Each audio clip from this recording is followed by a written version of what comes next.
lai so rel chu aron lut tran ta so he ta an mani an ra tu ra khi aron phur phe so lai le lon var pia chim so ama muang chang in ron lut phe so arel ta ka chu alu in ron pot phe char char mai so ar amuang chang in so signal phe zeu so arela chu ni ta chu so phe zau so le lon var kil panina alu eng so alu tak chu ni ya so rela ron lu der mai si sarang chuan so ein zom phei muai ne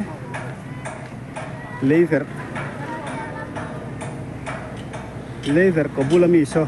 among lamania he la ya eng hi alu ani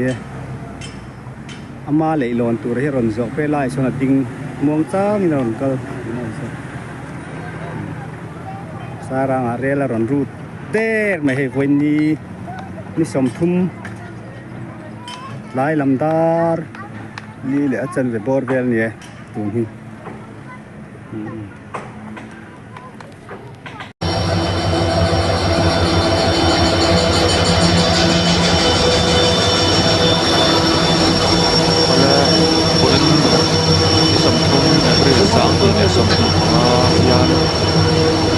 Indian Railways in Joram Surunga Rail Congress Sai Rang Teng in Arak Siam Jota Dai Darli Lesson Ve Vela Vela Katina Senta Ni Joram Ta Bung Thar Kaina Ni Le Da Phat Maya Sai Rang Kheng in Hei Rail in ni som thum every sang thi som ti le a tlai tar li le chan ve ve la rel aron lu ni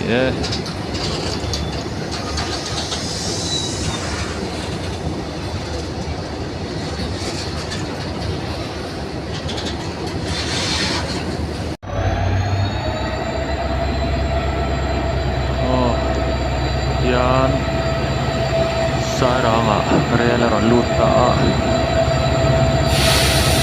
rel kong ko ve khet baya chuan sum to na the jin vei ba na the rel bangin o sam so in vi ba sum don kan ni ne se dang te le na in na po motor kong pui a chiat chang po in hi